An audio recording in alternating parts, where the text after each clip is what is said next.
Bismillah, alhamdulillah, wassalatu wassalam ala rasulillah wa ala alihi wa sahbihi wa mawalah. Ashhadu an la ilaha illallah wa ashhadu anna muhammadan abduhu wa rasuluh la nabiyya wa rasulah ba'dah. Ikhwani fiddin wa akhwati fillah, al-musyahidun al-kiram, para pemirsa yang dimuliakan oleh Allah subhanahu wa ta'ala. Alhamdulillah, pada kesempatan kali ini kita bisa berjumpa kembali melanjutkan pembahasan kita terkait madrasah Ramadan.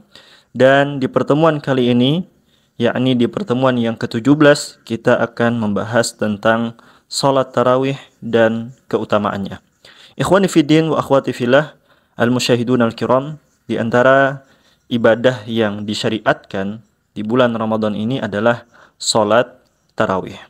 Dan salat tarawih dinamakan tarawih karena tarawih ini artinya adalah istirahat.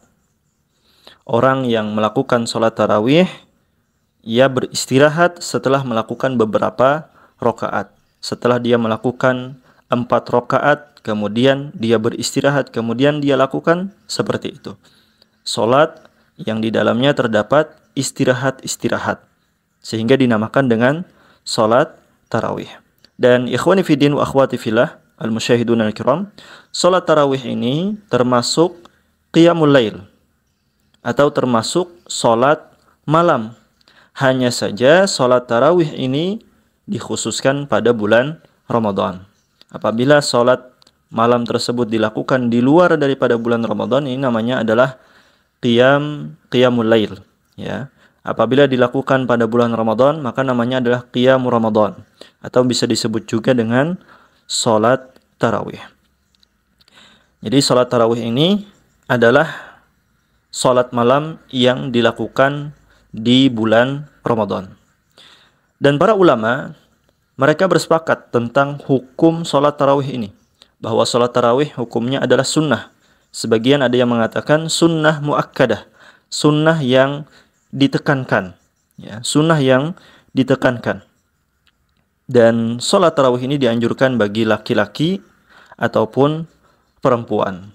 Hal ini berdasarkan hadis Nabi Shallallahu Alaihi Wasallam dari Aisyah radhiyallahu taala anha. Beliau mengabarkan Rasulullah Shallallahu Alaihi Wasallam pada suatu malam keluar di tengah malam untuk melaksanakan sholat di masjid. Orang-orang kemudian mengikuti beliau dan sholat di belakang beliau. Pada waktu paginya orang-orang membicarakan kejadian tersebut. Kemudian pada malam berikutnya, yakni pada malam yang kedua, orang-orang berkumpul dan jumlahnya lebih banyak daripada sebelumnya. Ketika di pagi hari, di waktu subuh, orang-orang membicarakan hal tersebut. Kemudian di hari yang ketiga juga terjadi hal yang sama. Dan di hari yang keempat, Nabi Shallallahu Alaihi Wasallam beliau tidak keluar. Ya, beliau tidak keluar. Beliau hanya keluar untuk sholat subuh. Maka setelah sholat subuh, beliau menghadap kepada para jamaah, menghadap kepada para sahabat. Kemudian beliau menyampaikan, kata beliau, fa innahu lam yakhfa alayya makanukum. Sesungguhnya aku bukannya tidak tahu keberadaan kalian, yakni semalam. Ya, Nabi SAW bukannya tidak tahu bahwasanya para sahabat berkumpul ingin melaksanakan sholat malam. Ya, ingin melaksanakan sholat tarawih. Akan tetapi kata Nabi Shallallahu Alaihi Wasallam, lakinni khasyitu an tufrada alaikum fatu'jizu anha.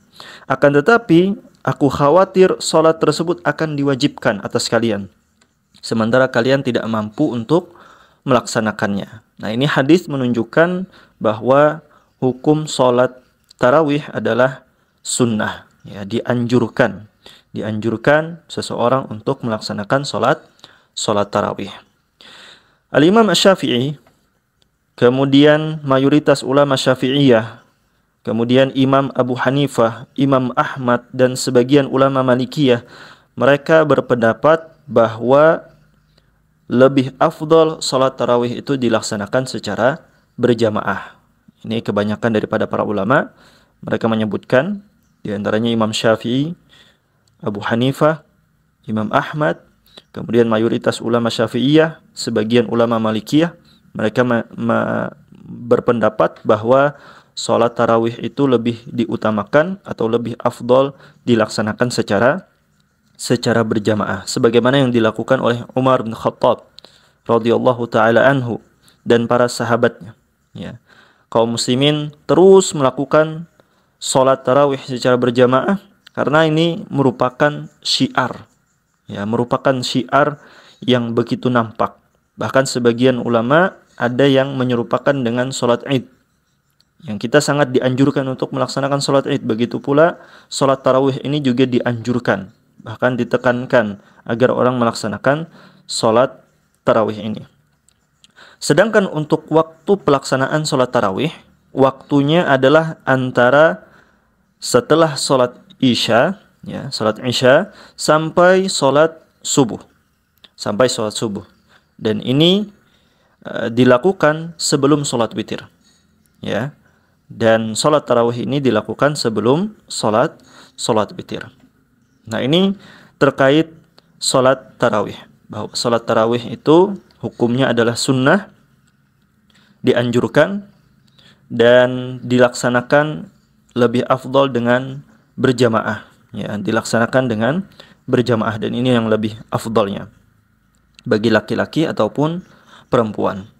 Sedangkan keutamaan sholat tarawih di sini disebutkan orang yang menjaga, memaksimalkan sholat tarawih, ya, dia akan mendapatkan ampunan dosa yang telah lalu. Artinya dosa-dosa yang telah lalu akan diampuni oleh Allah Subhanahu wa taala. Hal ini berdasarkan hadis Nabi sallallahu alaihi wasallam. Hadis Nabi sallallahu alaihi wasallam yang berbunyi, man qama ramadhana imanan wa ihtisaban ghufira lahu ma taqaddama min dhanbi. Hadis ini dari Abu Hurairah.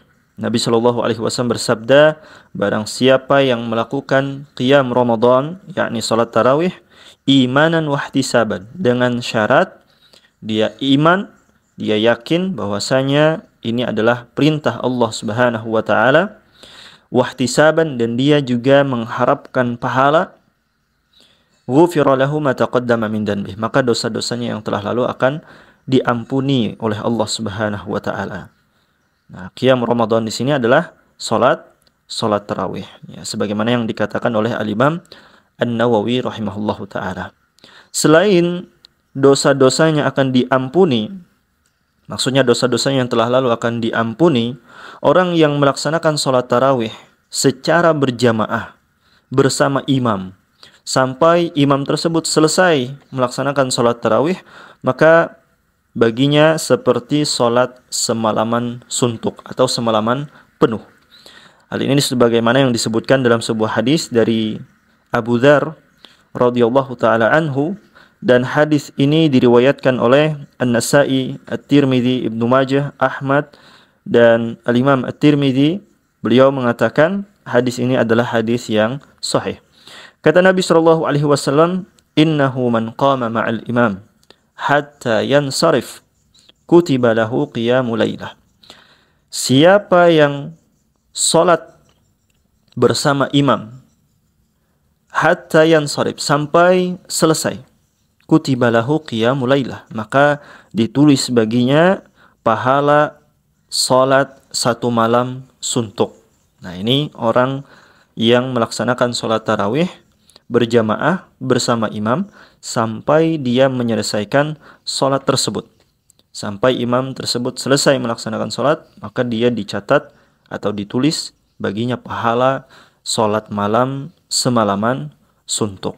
Nah, ini keutamaannya, ya, keutamaan orang yang melaksanakan salat tarawih dan orang yang melaksanakannya dengan berjamaah. Maka janganlah kita menyia-nyiakan kesempatan ini, ya, di bulan Ramadan ini. Walaupun salat tarawih itu adalah hukumnya sunnah atau sunnah muakkadah, sunnah yang ditekankan, maka jangan sampai kita lewatkan, jangan sampai kita sia-siakan. Raihlah ampunan Allah Subhanahu wa taala dari ibadah-ibadah yang disyariatkan. Wallahu taala a'lam. Wa sallallahu ala nabiyina Muhammadin wa ala alihi wa sahbihi wasallam. Walhamdulillahi rabbil alamin.